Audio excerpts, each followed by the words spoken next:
Coucou! Aujourd'hui je viens vous parler de ma pile à lire encore une fois et je viens vous faire la vidéo de mon rapport à ma pile à lire, donc si ça vous intéresse n'hésitez pas à rester, à liker, à commenter ma vidéo, ça me ferait super plaisir. Alors d'abord la pile à lire, qu'est-ce que c'est? J'en ai déjà un petit peu parlé, mais c'est le concept de avoir plusieurs livres dans sa bibliothèque que l'on a acheté mais qu'on n'a pas encore lu. C'est un concept tout bête, mais c'est vrai que avant d'aller un petit peu sur Instagram et de suivre des comptes qui parlent de livres sur Instagram, j'avais pas mis de nom sur ce concept-là. Sur Instagram, on peut voir souvent une espèce de pression par rapport à sa pile à lire parce que tout le monde a 100, 200, 50 livres dans sa pile à lire et c'est un peu bizarre quand on rentre comme ça sur Instagram, on se dit oh là là mais pourquoi ils ont autant de livres à lire et dans leur bibliothèque? Et ça peut faire un peu bizarre, donc c'est vrai que moi avant je connaissais pas trop ce concept.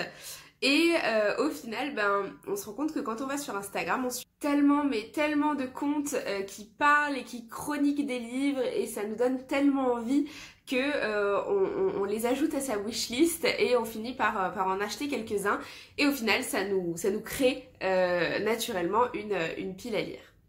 Alors avant, il y a quelques années, il y a encore même quelques mois, je privilégiais du coup la liseuse. Voilà, j'ai eu la chance d'obtenir une liseuse et étant donné que je suis dans un appartement qui est quand même relativement petit, alors ça dépend où on se trouve, etc. Mais mon appartement à moi, il fait 42 mètres carrés et on est deux à vivre dedans. Donc clairement, je peux pas me permettre d'avoir des livres partout et d'en mettre partout. Donc jusqu'à présent, je privilégiais ma liseuse pour acheter mes livres et les stocker dessus du coup. Mais c'est vrai que rien ne remplace un livre papier et pour les gros univers fantasy que j'adore lire, c'est vrai que les avoir en papier c'est quand même une satisfaction hyper chouette. Et du coup, je me retrouve à avoir pas mal de livres papier dans une bibliothèque, mais j'ai espoir de déménager et de pouvoir organiser tout ça avec un coin bibliothèque vachement plus chouette et du coup ne plus me freiner à acheter des livres papier. Mais c'est vrai que l'achat de la liseuse, c'est une bonne alternative à la pile à lire puisque le concept de la pile à lire, ça va être d'acheter des bouquins quand ils nous font envie et de pouvoir les avoir à portée de main au moment où vous allez vouloir les lire. C'est une espèce de notion de l'immédiateté, si vous voulez. On va vouloir les avoir dans l'immédiat, histoire de pouvoir les lire juste après. La liseuse, pour ça, c'est un bon équilibre parce que vous allez pouvoir acheter votre livre dans l'immédiat et sans pour autant les acheter en amont, sauf s'il y a des promos, ce genre de choses. Mais sinon, en règle générale, vous allez pouvoir acheter votre livre à peu près n'importe quand. Et du coup, vous allez avoir, vous n'allez plus avoir cette histoire pile à lire, mais vous allez plutôt avoir une wishlist. Ce que je trouve un petit peu plus logique. Vous avez des livres dans votre wishlist que vous souhaitez acquérir, que vous souhaitez avoir, mais vous passez pas forcément le pas de les acheter dans l'immédiat parce que vous savez que vous n'allez pas le lire dans l'immédiat, que vous avez d'autres lectures avant à faire passer.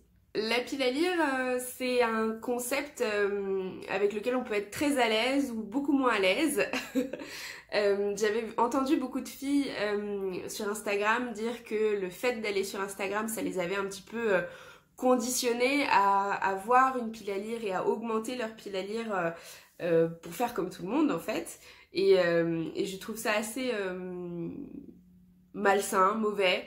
Voilà, on n'est pas obligé d'avoir 50 livres non lus chez soi pour être un très bon lecteur et d'ailleurs c'est quoi un très bon lecteur? Pour être lecteur tout simplement, pas du tout. Donc voilà, c'est un concept qui a ses avantages. Parce que voilà, on manquera jamais de lecture, on a 20, 30 ou plus de livres non lus chez soi et du coup on manquera jamais de livres à lire quand on termine un livre. mais ça aussi c'est des avantages, ses inconvénients, dans le sens où ça peut être finalement hyper oppressant, hyper stressant de se dire que dans ma pile à lire j'ai 20 livres qui sont là, qui attendent et qui pour certains ne me font peut-être même plus forcément tant envie que ça. Et de savoir que je vais vouloir acheter la nouvelle sortie parce que celle-là elle va plus me plaire et je vais la lire tout de suite dans l'immédiat. Et je trouve que c'est dommage, voilà, d'avoir des livres qui dorment dans nos étagères sans les en sortir. Donc je pense que c'est bien d'avoir une demi-mesure finalement et d'avoir quelques livres sous le coude, sous la main, ça c'est vrai, mais sans monter, on a des chiffres astronomiques sur Instagram, c'est incroyable.